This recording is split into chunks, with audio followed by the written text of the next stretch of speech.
दोस्तों, जब से यूएस में प्रेसिडेंशियल इलेक्शंस कंडक्ट हुए और उनका रिजल्ट आया है, तब से लगातार हमें यूएस की लीडरशिप में नए नए चेहरे अपॉइंट होते हुए दिख रहे हैं। रिसेंटली डोनाल्ड ट्रंप ने एक बहुत बड़ा फैसला लिया और एक नया डिपार्टमेंट बनाया, department of effective governance. Department of effective governance में एलन मस्क और विवेक रामास्वामी को नॉमिनेट किया गया है, जो दोनों ही एंटरप्रेन्योर हैं। इसी तरह एक नया डिपार्टमेंट ऑफ नेशनल इंटेलिजेंस में ट्रंप सरकार ने एक बिल्कुल नया चेहरा, जिसने आर्मी में सर्व किया हुआ है, उसको अपॉइंट किया है, जिनका नाम है तुलसी गैबार्ड। ये एक हिंदू अमेरिकन है, भारतीय मूल की नहीं है, आर्मी में सर्व कर चुकी हैं, यूएस आर्मी में सर्व कर चुकी हैं और साथ ही साथ इनका एक पॉलिटिकल करियर भी रहा है। ट्रंप या रिपब्लिकन पार्टी के साथ नहीं, इनका पॉलिटिकल करियर डेमोक्रेट्स के साथ रहा है, बट ये डेमोक्रेट्स को छोड़कर रिपब्लिकन पार्टी में अक्टूबर 2022 में आ गई थी, क्योंकि इनकी जो आइडियोलॉजी है वो डेमोक्रेट्स के साथ मिल नहीं रही थी। आज हम तुलसी गैबार्ड के बारे में जानेंगे। दोस्तों, मेरा नाम है Prakhar Tripathi and welcome to Chahal academy YouTube channel. तो बुधवार को प्रेसिडेंट इलेक्ट डोनाल्ड ट्रंप ने एक डिसीजन लिया कि हमें डायरेक्टर ऑफ नेशनल इंटेलिजेंस के तौर पर तुलसी गैबार्ड चाहिए।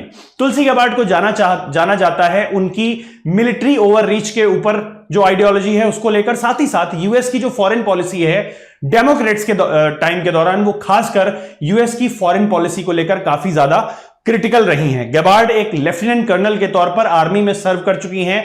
इनको इराक में एज ए कॉम्बेटेंट एक्सपीरियंस भी है। तो रोल क्या होता है डायरेक्टर ऑफ नेशनल इंटेलिजेंस का, आज हम ये जानेंगे, राइट।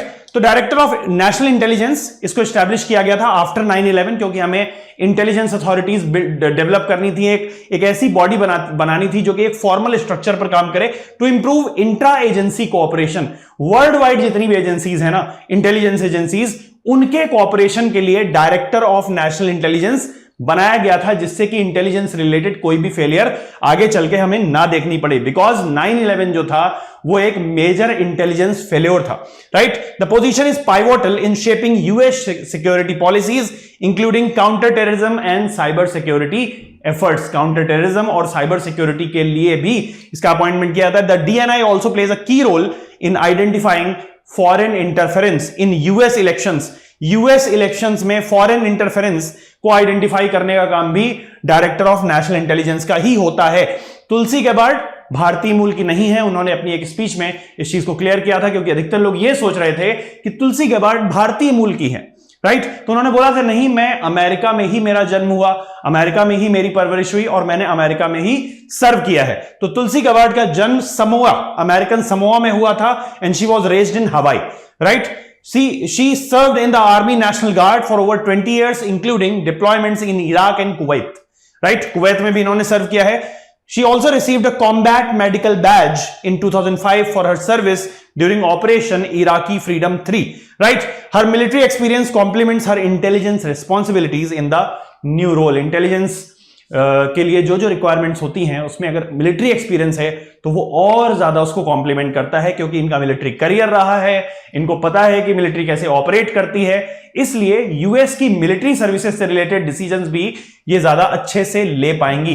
तो ट्रंप सरकार कहीं ना कहीं बहुत ही प्रैक्टिकल डिसीजंस ले रही है, जिसका उन्होंने वादा भी किया था अमेरिकन से। अगर हम ट्रंप के विजन की बात करें फॉरेन पॉलिसी को लेकर, तो he has always been sceptic about foreign policy of US, या फिर फॉरेन पॉलिसी का जो ओवरऑल स्ट्रक्चर है ना, उसको लेकर के वो बहुत ऐसा बोलते हैं कि भाई हम मिलिट्री ओवररीच क्यों करते हैं, यूएस क्यों इतना मिलिट्री इंटरवेंशन करता है, और मिलिट्री इंटरवेंशन की वजह से हम बहुत ज्यादा अपने फंड्स जो होते हैं वो वॉर में फूंक देते हैं, राइट। और दूसरे देशों में जब हम इंटरफेरेंस करते हैं तो उसकी वजह से हमारे देश में भी नेशनल सिक्योरिटी से रिलेटेड इश्यूज आते हैं। जैसे कि 9/11 का जो अटैक हुआ था वो मेजरली इस वजह से हुआ था क्योंकि अमेरिका लगातार जो ये कंट्रीज हैं, अफगानिस्तान, पाकिस्तान, यहां पर इंटरफेरेंस अपना करता चला जा रहा था। इसीलिए 9/11 अटैक हमें देखने को मिले थे। यूएस की नेशनल सिक्योरिटी भी हर्ट होती है दूसरे वॉर्स में जाकर इंटरवीन करने से, राइट। तो Trump selection of Gabbard reflects his preference for appointing foreign policy skeptics who question traditional American military interventions. America हमेशा से ही जब भी दो कंट्रीज के बीच में, इसीलिए अमेरिका को यूएस मतलब अंकल सैम भी बोला जाता है, क्योंकि अंकल सैम क्या करते हैं, वो जब दो लोग लड़ रहे होते हैं तो उनके बीच में पहुंच करके उस विवाद को सुलझाते हैं, ये माना जाता है। बट अमेरिका में से ट्रेडिशनली ये देखा गया है कि वो विवाद बढ़ जाता है, वो कॉन्फ्लिक्ट और वॉर और बढ़ जाता है, क्योंकि अमेरिका एक ऐसी पार्टी को मदद करता है जो एक्चुअली कमजोर होती है, बट उसको इतनी सप्लाईज मिल जाती हैं, वॉर सप्लाईज, कि वो पार्टी अचानक से मजबूत हो जाती है, इनफॉलिबल, इनविंसिबल हो जाती है। Trump has frequently criticised past military involvements. लगातार उन्होंने बोला कि भाई रशिया यूक्रेन वॉर में हमें इतना पैसा खर्च करने की क्या जरूरत है, मिडिल ईस्ट में हमें इतना फंड्स जलाने की क्या जरूरत है, अफगानिस्तान में हमारी क्या जरूरत है, हम क्यों इन चीजों में इन्वॉल्व हैं, क्यों अपने सोल्जर्स को लगातार हम फ्रंट पर ले जाकर खड़ा किया हुआ है हमने, क्यों हम अपने सोल्जर्स को लगातार ओवरसीज सर्व करवा रहे हैं जबकि हमें कोई जरूरत नहीं है ऐसी और इससे हमारा कोई फायदा नहीं हो रहा है। Particularly in the Middle East and Gabbard's stance on non intervention alliance with his approach. तो ट्रंप और गबार्ड दोनों के जो विचार हैं वो काफी ज्यादा मिलते हैं।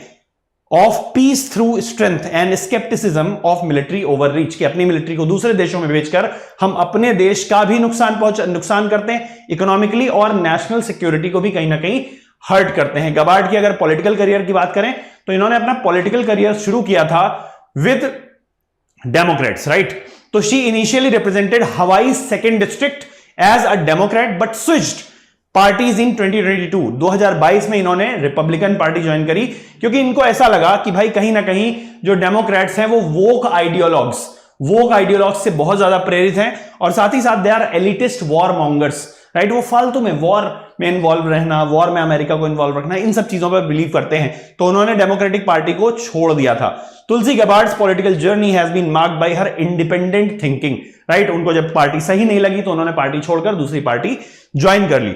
She later endorsed Trump and joined the Republican Party, further shaping her political identity। और इनका इतना ज्यादा आवाज ट्रंप के लिए उठाने को लेकर ट्रंप के सपोर्टर जो हैं उनके बीच में भी इनका बड़ा चेहरा बन गया है, बड़ा नाम बन गया है। गबार्ड्स endorsement of Trump has significantly boosted her profile among Trump's supporters। She frequently appeared with Robert F. Kennedy, RFK, JFK के जो जॉन एफ कैनेडी थे उन्हीं के ये वंशज हैं, and contributed to Trump's debate preparation। Her alignment with the Republican Party announced at a rally in October 2023। 2023 में उन्होंने अनाउंस किया था ऑफिशियली, 2022 में उन्होंने पार्टी स्विच कर ली थी। Exemplified her increasing influence in Trump's political circle. साथ ही साथ इंटेलिजेंस सेक्टर रिफॉर्म ट्रंप के अंडर में क्या क्या हुआ है देख लेते हैं। Trump has long expressed scepticism towards intelligence agencies, right, blaming them for alleged interference in his previous administration. की प्रीवियस एडमिनिस्ट्रेशन में इंटेलिजेंस एजेंसीज का बहुत नेगेटिव रोल रहा था।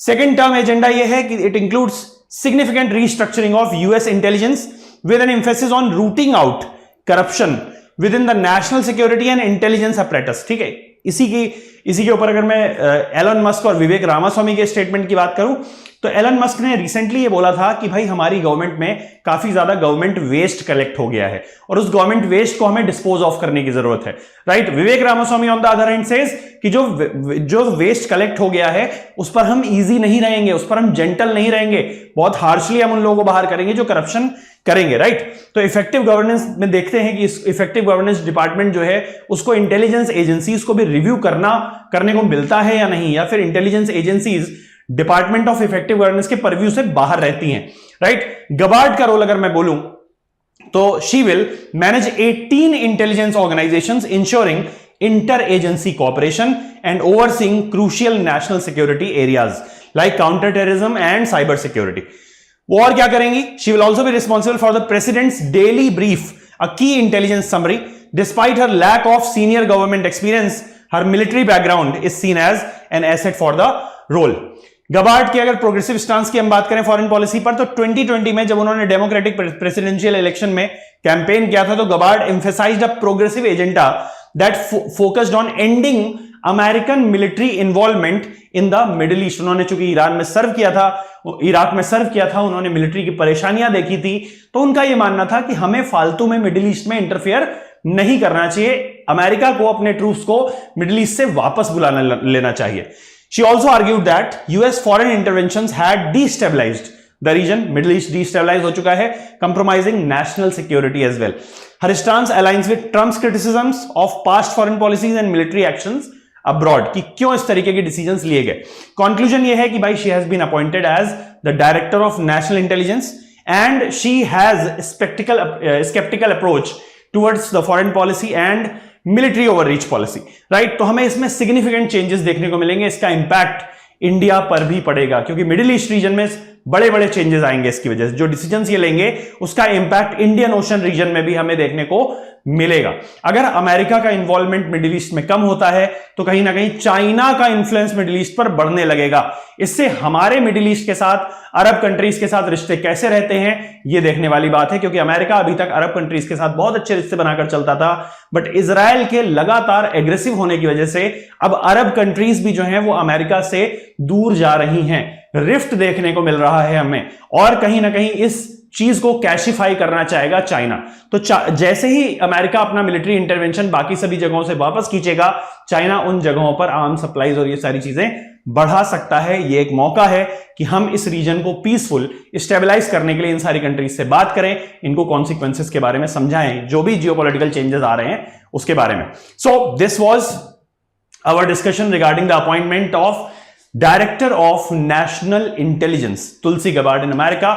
आगे आने वाले समय में जैसे जैसे प्रेसिडेंट इलेक्ट डोनाल्ड ट्रंप अपने डिसीजंस लेते हैं उनके बारे में मैं आपको बताता रहूंगा। I hope you found this video very informative. For more such informative videos, do subscribe to the channel. Stay tuned. Thank you so much.